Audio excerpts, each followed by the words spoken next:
Ke informasi selanjutnya, pemirsa, tempat pembuangan sampah masih menjadi permasalahan hingga saat ini. Bahkan TPST Bantar Gebang yang memiliki luas 110 hektar dan kapasitas sampah 49 juta ton sudah overload atau melebihi kapasitas.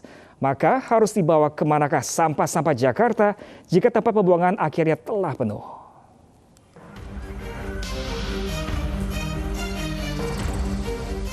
Tempat pengolahan sampah terpadu Bantar Gebang, Bekasi, Jawa Barat merupakan TPST terbesar di Indonesia dengan luas 110,3 hektar. Bahkan terbesar di dunia menurut aktor Leonardo DiCaprio di akun Instagramnya. Hari ini sampah di TPST Bantar Gebang telah mencapai ambang kritis dari ambang batas 49 juta ton.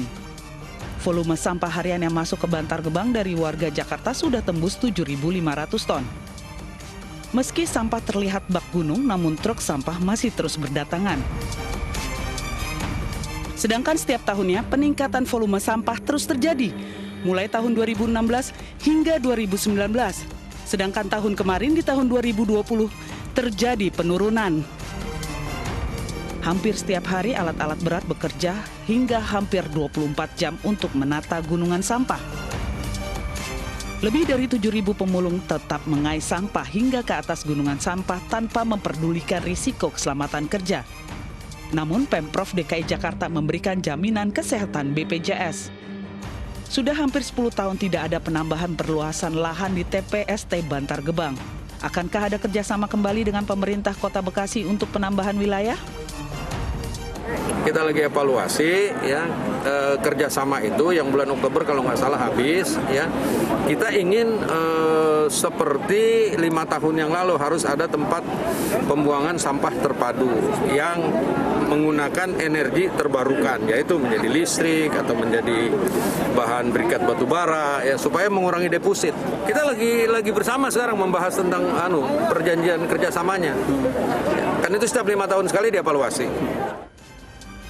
Pihak pemerintah Kota Bekasi saat ini sedang melakukan evaluasi kerjasama antara pemerintah Provinsi DKI Jakarta dan pemerintah Kota Bekasi. Pihak pemerintah Kota Bekasi juga meminta agar pihak pemerintah DKI Jakarta selaku pengelola sampah di TPST Bantar Gebang agar melakukan pengolahannya secara efisien. Hal ini dilakukan untuk mengurangi defisit dan volume sampah yang ada. Tim Liputan iNews melaporkan. Ya, pemirsa, sampah di Bantar Gebang sudah hampir over kapasitas. Lalu apa yang dilakukan pengelola? Kita sudah terhubung dengan rekan Camar Haenda dari lokasi. Halo, selamat siang Camar. Bisa diceritakan Camar seberapa banyak sampah di sana? Lalu apa solusi pengelola agar tidak terjadi over kapasitas? Silakan Camar. Ya, selamat siang Pram dan juga pemirsa. Di tempat saya melaporkan saat ini, tepatnya di TPST Bantar Gebang, ini sudah hampir mengalami over kapasitas, di mana tepat di belakang saya saat ini jumlah dan juga ketinggian dari pegunungan sampah ini mencapai 50 meter. Dan adapun untuk DKI Jakarta menjadi salah satu penyumbang terbesar dari sampah yang ada di Bantar Gebang ini sebanyak 45%. Untuk mengetahui solusi yang dilakukan oleh pihak dari Bantar Gebang, sudah bersama dengan kami Bapak Asep Kuswanto selaku Kepala Unit Pengelola Sampah Terpadu. Ya, selamat siang Pak. Selamat siang Mas. Baik Pak, bisa dijelaskan untuk kapasitas sebetulnya di Bantar Gebang ini berapa Pak? Ya, terima kasih. Memang Bantar Gebang ini sudah menerima sampah dari Pemprov DKI Jakarta sejak 31 tahun yang lalu. Jadi dari total awal kita menerima sampah hingga saat ini sudah lebih kurang 50 juta meter kubik sampah masuk ke TPST Bantar Gebang ini. Tadi Mas Camar sampaikan bahwa memang saat ini TPST Bantar Gebang sudah mengalami hampir mengalami full capacity. Kenapa? Karena memang dari hasil penelitian kami di tahun 2019 ketinggian yang disarankan tidak lebih dari 50 meter.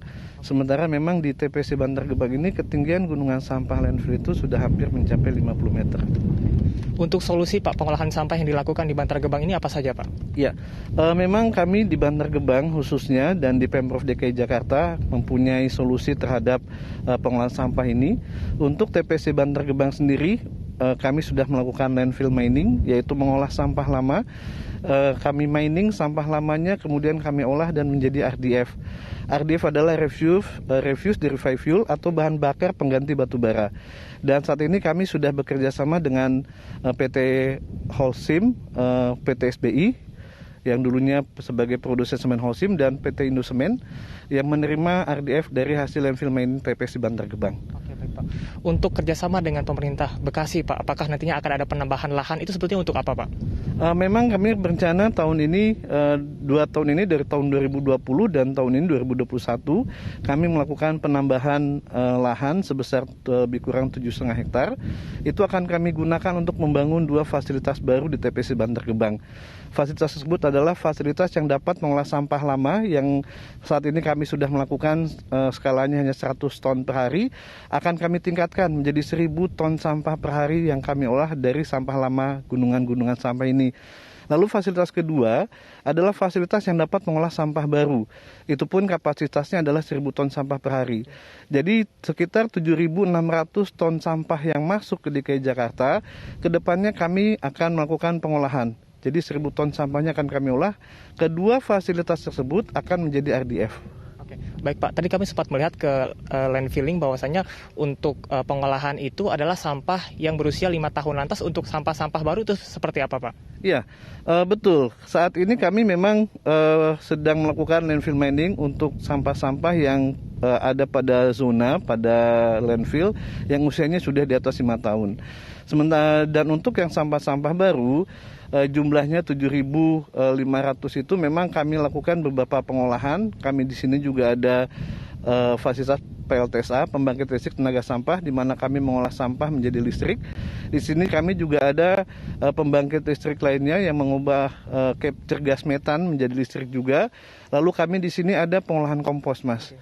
Dan tadi ada RDF landfill mining juga di sini. Oke.